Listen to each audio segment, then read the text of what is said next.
Well, Blake, thanks so much for taking some time to hang with me today. I appreciate it. Thank you so much, David. I'm really excited to be here and chat with you today. Yeah. So I, of course, in all my research, looked at your LinkedIn and I just kept scrolling and scrolling and scrolling through all of these amazing experiences that you've had. Neiman Marcus. Then you went to JCPenney, which is, that's funny. I think that's funny. Some of my Neiman Marcus people thought that was funny too. Like, what? Then to Target, then to Stitch Fix. I mean, you've worked with 4 major brands in being, I guess, a apparel buyer. You've been a buyer. So I don't know. Tell us about your career, because most people don't experience, the behind the scenes of these things. People walk in I walk into Neiman Marcus and then I just walk out because I'm like, well, I'm obviously way too poor to buy anything in here. This is crazy. Let's go to, Target. I'm going to skip over the JCPenney. Although my mom worked for my mom worked for Pennies, as she would call it back in the day. She worked in the place where they sold, I think, nuts. Like, did they sell some like nuts and like things down there? Maybe that was Sears. I don't know. Oh no, I don't remember there being food, but that could have been before my time. Way before your time. Come on, it's my mom. You're younger than me. Tell me about your career. This is amazing. Oh, thank you. Thank you. I often say my career is very long and windy. I, from about the age of about 12, I knew I was really into people. I was always fascinated. I was the kid at 12 who would go to the library or Barnes & Noble and was reading self-development books, success books, marketing books. I never really realized that was kind of unusual. It just was the stuff I was interested in. I would take every personality test you could possibly take, and I just was fascinated by people. I also have a dad who has a PhD in psychology, so, not that far off. I went to school to get my degree in psychology. I was going to be a marriage and family psychologist. And my junior year, I started feeling some of these things as I was looking down the path to get my PhD that just didn't feel like a match, didn't feel like a fit.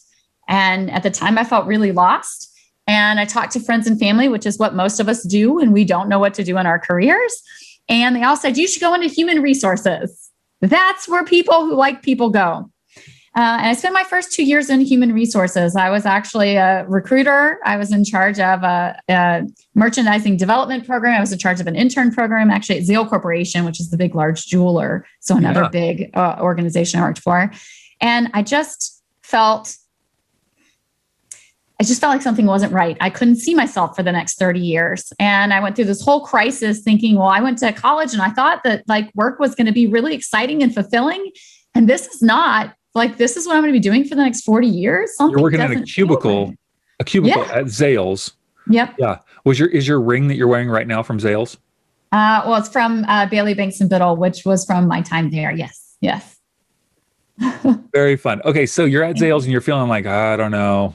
Yeah. So, again, talk to friends and family, feel really lost. And my husband says to me, because I was recruiting people to be merchants or buyers, he said, you love that job. It's so easy for you to sell. That's what you should do.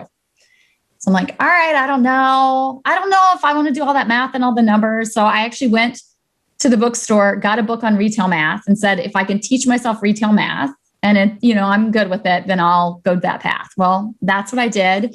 I spent 16 years doing buying and merchandising for all the companies you mentioned before. Started out, and worked my way all the way up. My last job, right, was launching Stitch Fix's plus size business from scratch in 11 months to a 75,000 woman wait list. Pretty darn fun. Not too many people get to say that they did that. And before that, I ran a $600+ million business at Target Corporation. And so to your point, it's my career. So it is what I did. I sometimes forget the magnitude of the work that I did, but through it all, I was going through all these challenges. Externally, it looked like I had this perfect life, 3 kids, and somehow I could juggle it all. And I had this amazing job where I was traveling to New York or Los Angeles or overseas. And I got to, build these businesses and make this huge impact. Internally, though, I was really struggling. I was going through these cycles of feeling excited and energized when I would get into a new job or a new company.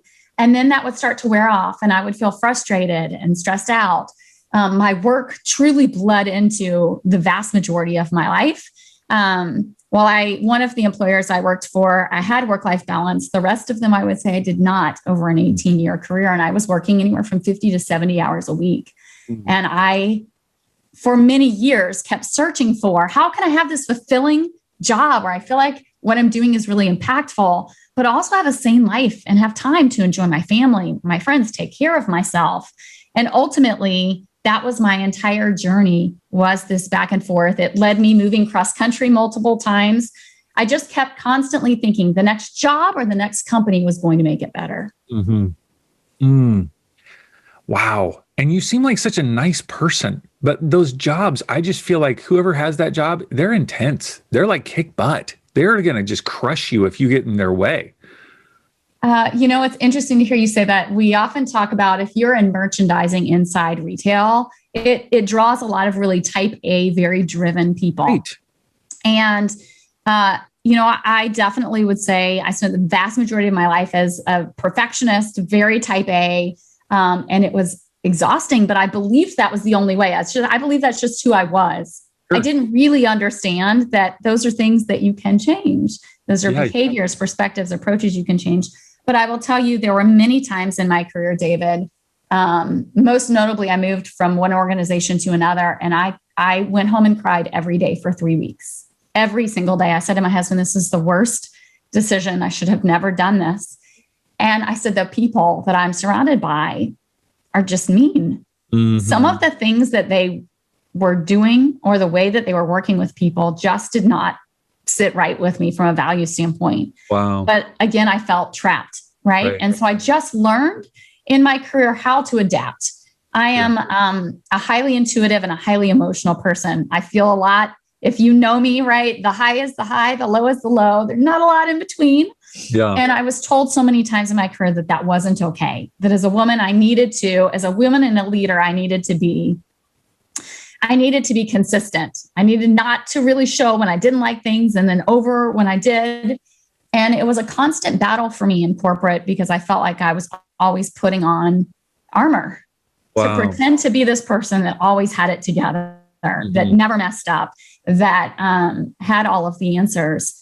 And as a result of that, I think it created so much more stress, so much more anxiety, and so much more unhappiness and unbalance for my life.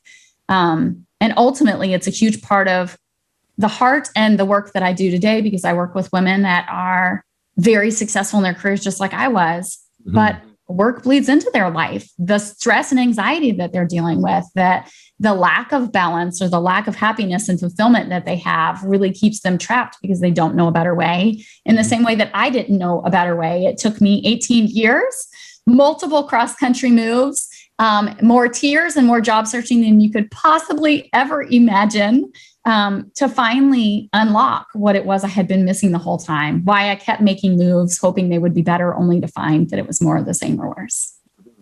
So you're at Stitch Fix, and you've just launched this major initiative, which is incredible. And what is the point at which either something kind of breaks or you just you have a realization? Was it a rock bottom moment? Was it take me to that moment? Yeah, for sure. It was a rock bottom moment. No doubt, but it was not. And what I often tell people that are unfulfilled in their careers, we look at the moments as isolated moments, but it wasn't. I often say that when you continue a career trajectory that's not aligned with your values, you're not happy, you're not fulfilled, you are headed towards a breakdown moment. It's literally as if you're sitting on the train tracks and you know that a train could come, but you don't see one. So you feel safe, right? Sure. And you just keep sitting there. And there are moments that you come to recognition, wait, I'm on a train track. There might be a train one day that comes, but you feel safe. So you stay there. And that's what was happening through my career. I was finding the highs were less high and lasting less often. I was finding frustration growing, things that didn't used to bother me really annoying me. I was finding myself in moments, sometimes in a meeting going, I just don't really care about this. Like, who cares? We're not saving lives here. These were all signs and symptoms, right? That the breakdown moment, that the train was coming, just didn't realize it. In fact, when I was at Target Corporation, my favorite place that I spent my career, learned many amazing lessons and worked with so many amazingly talented people there. but there were things that were disconnected for me. I spent 2.5 years in Minneapolis when I was there searching for the next thing. It was a very, very long and very painful journey where I felt really trapped. At that time, I actually kind of thought to myself that I wanted to be a coach. I identified that, but I couldn't figure out how. I was the sole income earner for my family of 5. My husband had been a stay-at-home dad for, 6 years while we were there. And I thought, well, that's A, completely unrealistic. B, I don't want to go back to school. And how could I juggle all of that? And so I just thought, well, you know what? Maybe I just need a more significant change in my career. And maybe I could just run my own business instead of somebody else's. And that will fix the problem. So I tell you that because I did reach that moment. But in reaching that moment, it wasn't a one-time thing. It was a buildup, right? And then the train, when I was at Stitch Fix, the train came, right? And then I had no choice but to either get hit or jump off. And I see that happen with so many people. So for me, what happened is I moved from pretty good work-life balance in Minneapolis working for Target. And I moved to a place where my commute ended up being 3 hours on average. Not only that, hour and a half in the morning, hour and a half. Yeah. I was taking the BART train. Just because of where you chose to live or.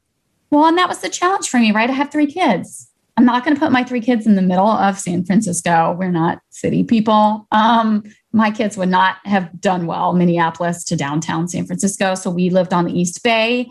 I needed to find a good school district and a place where I felt like my husband and my kids would feel safe and could have friends, et cetera. The commute ended up being longer than I expected it to be. And the job search and the house search in San Francisco was insane. Yeah. So we were lucky just to even get a place to rent. And it ended up being on average about a 3-hour commute. And I'd have to leave the house by 6:30 in the morning because if you didn't get to the BART station in time, there were no parking spots. And then you would be trying to drive into the city and you definitely did not want to do that. So I was at a place where that was what was really happening. And so I had gone from working 40, 45 hours a week with a 20-minute commute, 40 minutes a day, to a 3-hour commute, trapped like a sardine in the BART station. And I was starting a business from scratch, and the speed of which the team was able to grow was substantially slower than what I had expected. And I found myself working 12 to 14-hour days. I would get up 5 something in the morning, leave the house by 6:30. I wouldn't be home till 6:30. My family would have either already eaten or there'd be dinner on the table. I'd go get my kids ready for bed. And then I would immediately get back on the laptop because I was so overwhelmed and so overworked that there was no way to accomplish my work otherwise. And I would be up till midnight or 1 a.m. working. I would go to bed. I'd get back up at 5. So I was sleeping about 4.5 hours, just the stress and anxiety of trying to keep everything going. And as I saw that, not getting better, as I saw oh, wait a second, despite the fact that I had asked for work-life balance, despite the fact that I had expected something different, what I was sitting in was a reversal and very similar to what I had experienced at previous jobs, where literally my job was taking over my entire life. Mm-hmm. And through that period is when it became really evident to me. I just said, I just can't do this anymore. Mm-hmm. I'm just not willing to do this anymore. I was in a job where I made over $200,000 a year. I remember looking at my husband and I said, this is not sustainable. You need to go get another job. I cannot continue this. Let me just launch the business. Let me just get it launched. And then I'm done. Mm-hmm. I'm done. I gotta go. And that's really kind of where I reached. So I would for sure say it was a significant, it was definitely the darkest period in my life for sure. Wow.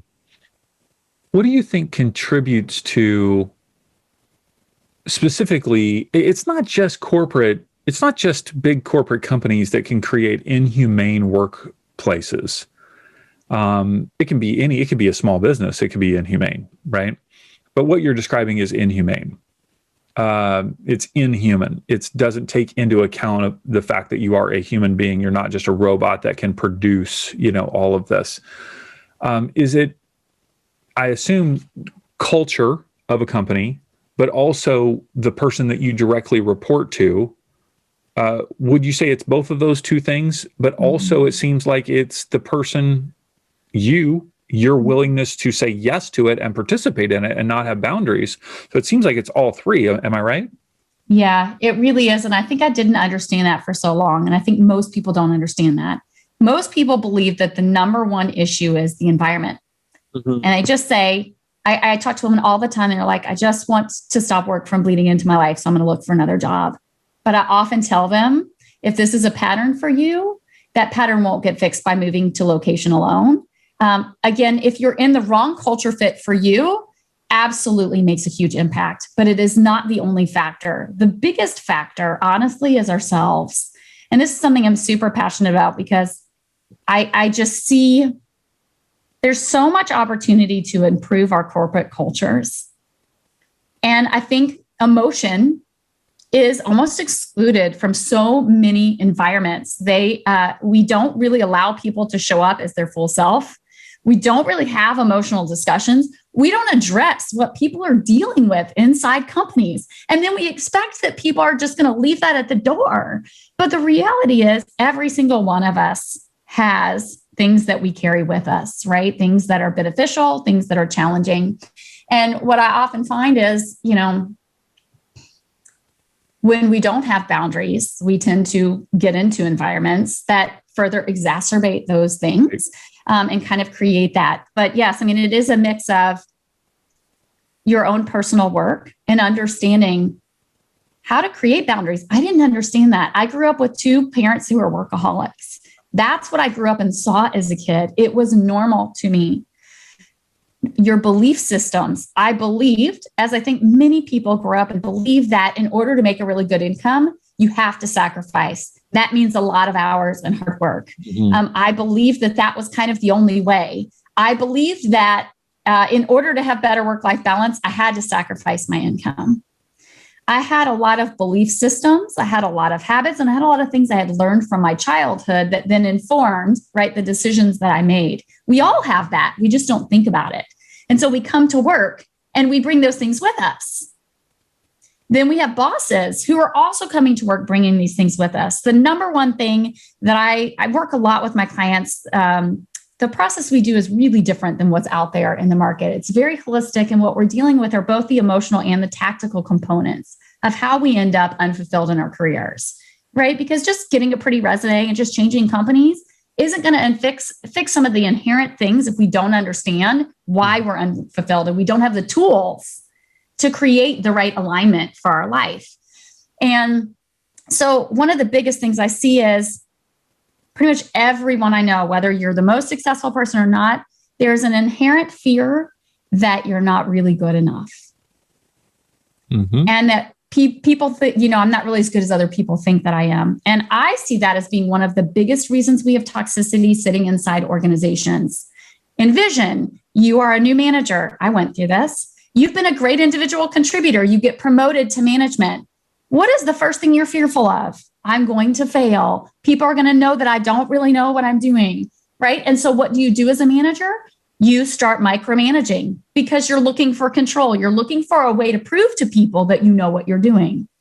What you don't understand is, micromanaging your team makes them absolutely miserable. They're focusing on the wrong things. You're creating a toxic environment, and you're just further exacerbating your control fear, right? And so this is what I watch happen over and over again. So a lot of what I help my clients with is help them understand how to put in boundaries in a way that they can do so without being fearful that they won't be seen as a team player, or without being, penalized or treated poorly. But to begin to realize that when you can set your own boundaries, when you understand who you are, what your perspective is, and the beliefs and habits that have kept you stuck, and you can start shifting that, what you do is you start shifting the corporate culture. So I talk to my clients about learning how to lead the leader. And what's really amazing is my clients usually come to me, really feeling trapped, stuck, want to get out of their jobs. And 3 weeks into my program, I've had clients tell me 70% reduction in stress, right? In control of their calendars, where literally they had no time. And then I had one of my clients 3 weeks in a row was like, I'm done with work at noon on a Friday. I don't know what to do with myself. I'm going to go take up a hobby, right? She had no time. Light at the end of the tunnel, really being able to see that we have more power over our circumstances than we thought that we did. And so my clients come to me because they want to transition, but oftentimes they find one of the most surprising things is how much better their current situation is by having the right tools. And so the biggest piece is the person, but then the secondary piece is the environment. Mm-hmm. What might be a great environment for me, David, might be a horrible, toxic one for you. Mm-hmm. And if you don't understand how you work best, you don't understand what your triggers and your non-negotiables are, you will put yourself in an environment with perhaps the wrong leader, the wrong way of working, the wrong structure that actually creates a lot of stress and anxiety. And then that further exacerbates all of the problems. Does that make sense? Of course. You talk about this concept called a bridge to fulfillment. Mm-hmm. What exactly is a bridge to obviously we all have our own ways of couching, you know what I mean, what we do, but I think this is so interesting. Walk me through it. Yeah. So the bridge to fulfillment is both my program where my team and I really help women transition in their careers into more fulfilling careers and lives. It's also my podcast called The Bridge to Fulfillment. And ultimately what it is an understanding that many times when we feel trapped in our lives, it's because we believe we have to take this huge leap or it's this huge risk, right? That's why I was trapped for so long, because I made, starting at, I think 28, 29 years old, I was making six figures. I was the breadwinner in my family. And it felt like every decision I made felt like some huge risk or huge compromise. And so we stay stuck because we believe it's this leap. The bridge to fulfillment is really about helping you understand that it doesn't need to be a leap. You can be very strategic and thoughtful in building a bridge plank by plank to get exactly where you want to go. So that as you build this, right, you can just step right on over that gap and right to where you want to go. And that's ultimately what I learned through my 18 plus years of the journey. And in looking back and saying, I had pieces of the puzzle, I didn't know how to put them together, right? And if I could have gone back, right, I would have gone back and taken action earlier as opposed to waiting until literally I'm sitting there in the breakdown moment coming right at me. Mm-hmm. Wow. How did your marriage survive that, that journey, that process? Because it sounds just incredibly, incredibly stressful. Yeah, it was very stressful. I'm very blessed to have an amazingly supportive husband. My husband and I met in college, actually. We were college sweethearts. And I often think, bless him for putting up with me and all of the stuff that he put up with to be able to help me, because it wasn't just, right, the cross-country moves. It was every job, every career. It was just this up, down, up, down, up, down, up, down. And he would always, with patience, right, encourage me. My husband, I often say, is a huge part of why and how I've been able to do what I did, because I always had his support. When I was at JCPenney and I had a 5-year-old and a 2-year-old, and I was at the top of my game. My team and I were the number 2 buying team out of 90 in the entire organization, right? You would think that I would be happy, and I wasn't. I stopped and I looked and I said, it wasn't worth it. And why wasn't it worth it? Because my daughter, who was 2 at the time when I left, I barely remembered her first year of life. It was that stressful. I was traveling that much. I was working that much. I remember my husband saying I had been looking at jobs in the Dallas-Fort Worth area and I just couldn't figure out a way out. And Target Corporation called me and I thought, Minneapolis? Like, I'm a Southern girl. I don't know about that. And he just encouraged me, try. This is a company you love. If it was in Dallas, you would go work there in a heartbeat. So our marriage survived because I think we had a lot of open communication, because I had a very supportive husband who was willing and constantly there as my cheerleader saying, what's the worst thing that can happen? What's the worst thing that happened? If you'll regret this, not doing it, you should do it. And he supported every single time. We moved, from Dallas to Minneapolis, from Minneapolis to California. And then ultimately when we were in California and it was like, okay, enough is enough.